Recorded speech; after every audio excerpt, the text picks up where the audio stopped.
Right now, there's a big push for improved diversity and inclusion in our society, from universities to politics. I want to explain what that means, because it doesn't mean that we have to have the most diverse group of people in every office and classroom. No, it's not tokenism. It means that we want to make sure that everyone has an equal opportunity to succeed, regardless of their background. It means creating a level playing field for people entering universities and STEM subjects, STEM being science, technology, engineering, and mathematics. It means allowing everyone to be themselves so they can grow and be the best that they can be. And that might mean that we need to change the way we do things, because we know that certain groups face barriers. We know the numbers when it comes to race and entrance into universities. We know the statistics around women and STEM careers. But did you know that people with disabilities are 57% less likely to stay in STEM careers than their colleagues? That less than 60% of LGBTI plus people in STEM careers are out? Or that 50% of trans people have been harassed in their departments? And what does it matter? Well, actually, research shows us that diversity is good for academia, it's good for creativity, and it's good for the bottom line, profit. The Harvard Business Review have conducted studies and shown that actually having a diverse team is good for business. The journal Nature, they've looked into diversity and shown that diverse teams is good for scientific output.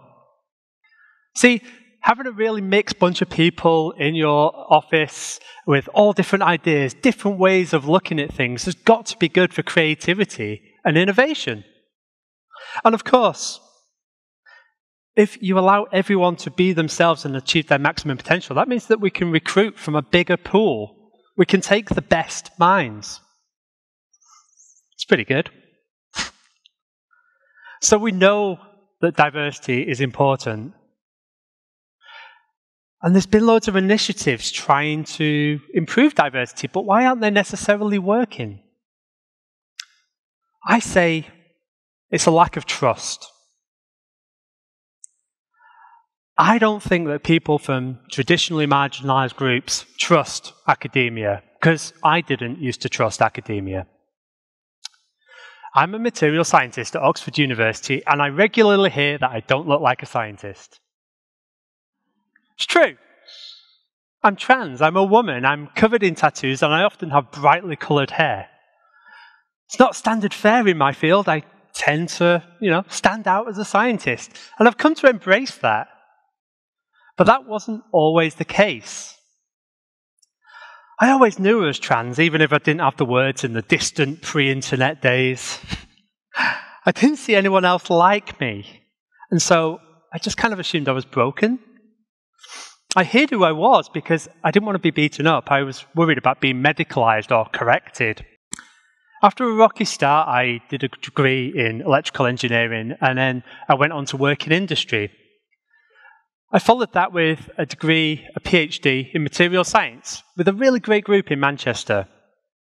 And even though I had all these really great people around me, I still thought that I couldn't transition and stay in science, that I had to hide who I was. And that had a toll on my mental health. After a while, I stopped going out, I stopped talking to people. I didn't push as a postdoctoral researcher, didn't publish enough papers to really shine as an academic. But to be honest, I didn't think it mattered, because I thought that I was either going to transition and be kicked out of science, or I'd be dead. I even convinced myself that I hated my field. I reached breaking point and I decided I was either going to start living my life or I was just going to give up. And so I transitioned.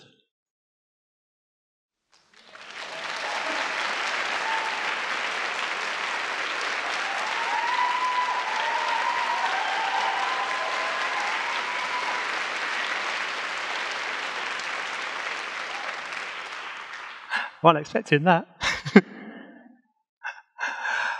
Not long after I did, I saw a job opportunity at Oxford University, and it looked really interesting.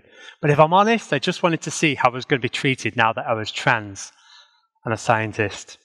Just wanted to confirm my worst fears. Turned up to the interview, this trans goth with a My Little Pony on my handbag. Yeah, as usual, I stood out. And during the interview, they asked me about my skills, my qualifications. They interviewed me based on my ability to do the job. I wasn't expecting that. They didn't ask about who I was. So when they offered me the job, I was like, oh, I don't know, I'll have to think about that. They thought I was haggling. They put up the price. I wasn't. I just didn't expect to be given the job. So I was still in STEM, and I started getting in touch with all the people that I used to work with. I came out in my field. No one cared. Everyone just got on with it. So I started to think, well, why was that so unexpected? And I realized that I just didn't have trust. I didn't trust STEM. I didn't trust the institutions to accept me for who I am, or the people to accept me for who I am. And I realized, the more I talk to people from traditionally marginalized groups, I realize that we need to build trust. And I think there might be a few ways that we can do this. The first, and the one that's most important to me, is having positive role models. See, I went about 14 years in STEM, and I met 2 out LGBTI plus people. 2. Way below what you'd expect statistically. So I drew conclusions from that. The best role model we've got is Alan Turing, celebrated as an LGBT icon. We forget that he was chemically castrated for being gay and probably took his own life because of that. So that sent a negative message to me, even though we were celebrating him. And what about the trans people? The trans people I saw were celebrities and actors, no one that represented me, no one like me.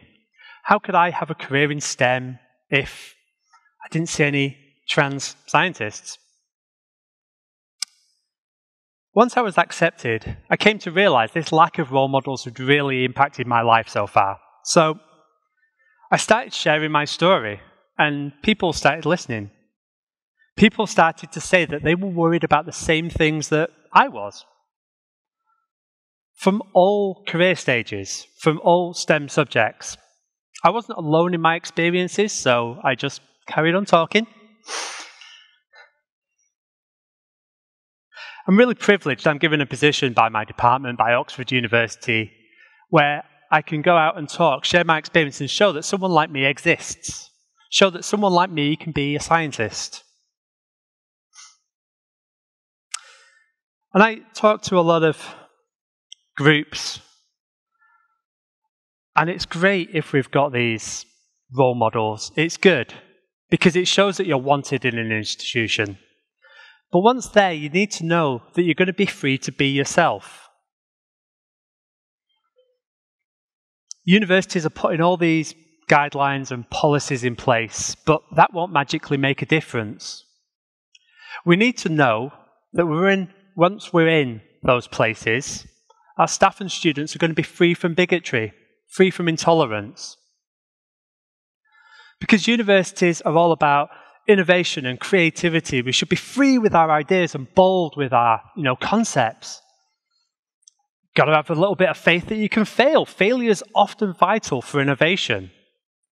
And it's really hard to do that if you're hiding who you are, or if you're having to defend attacks on your identity. So I think that we need to create safe spaces in universities because, after all, universities have a really strong power dynamic. The professor has got all the power. I think there's a responsibility to create a comfortable learning environment if you're really doing your job properly. And that doesn't mean that we shouldn't be challenging our students. We should. Their ideas should have to be robust. Their ideas should be challenged. They should have to defend their ideas, but not who they are. We want innovative minds, not just those that fit in with everybody else around them. Universities have to be safe spaces because our success is a brilliant mind. It isn't thick skin.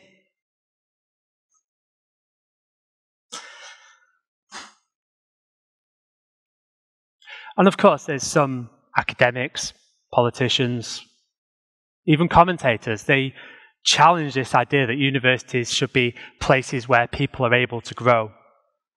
They say that there should be academic freedom. That's freedom of an academic to say whatever they want. That students just need to toughen up and stop being snowflakes.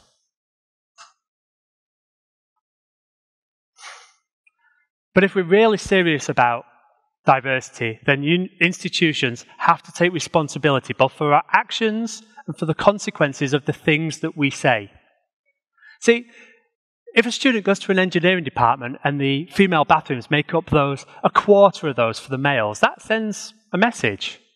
If we say to a prospective student that our building is wheelchair accessible, but it's that one door on the back of the building, that sends a message.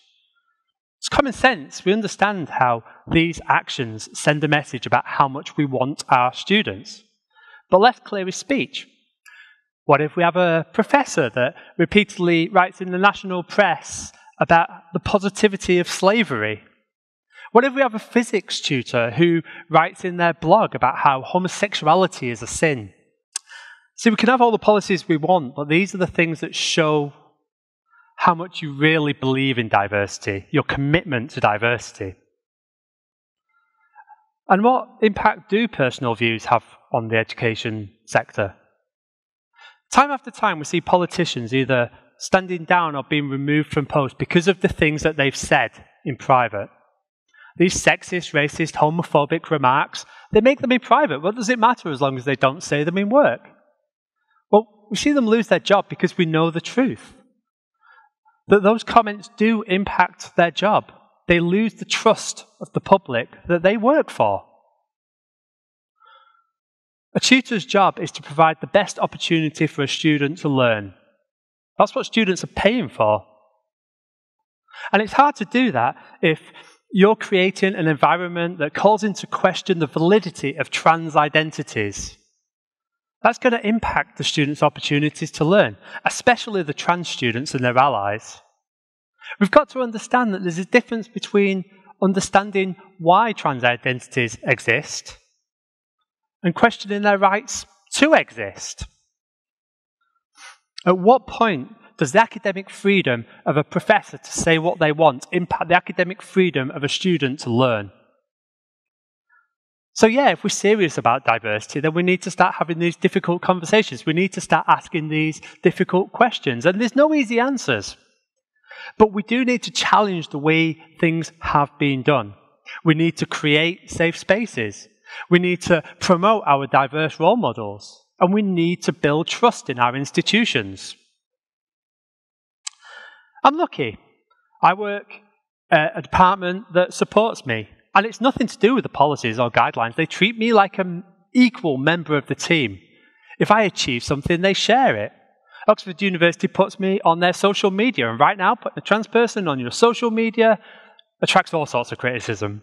But they do it. They don't go hiding me in a basement.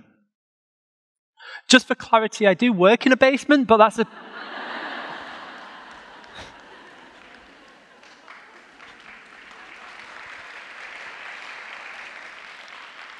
Yeah. They give me the opportunity to show that someone like me can be a scientist. They give me the chance to be the role model that I needed. And there's loads of great STEM institutions that are doing great work too. You've got the Institute of Physics, the Royal Society of Chemistry. They put on these fantastic events and conferences, and they put them on for young people. And when they do, they make sure that they invite a really diverse panel of experts. And you might say, well, it's a little bit forced to have all this mixed group of experts. Well, yes, but the message to the people that are attending is clear, that there's someone out there like you. You can be a scientist. That's the most important thing, inspiring others. I'm looking forward to a future where we have the best minds in science so that we can answer the big questions. For that, we need diversity. We need to be able to recruit from the largest pool of researchers. We have an opportunity to lead the way in universities. because we're training the future leaders and politicians, teachers, parents and guardians. We have an opportunity in universities to lead the way and build a better future. And I want to make the most of that. Thank you.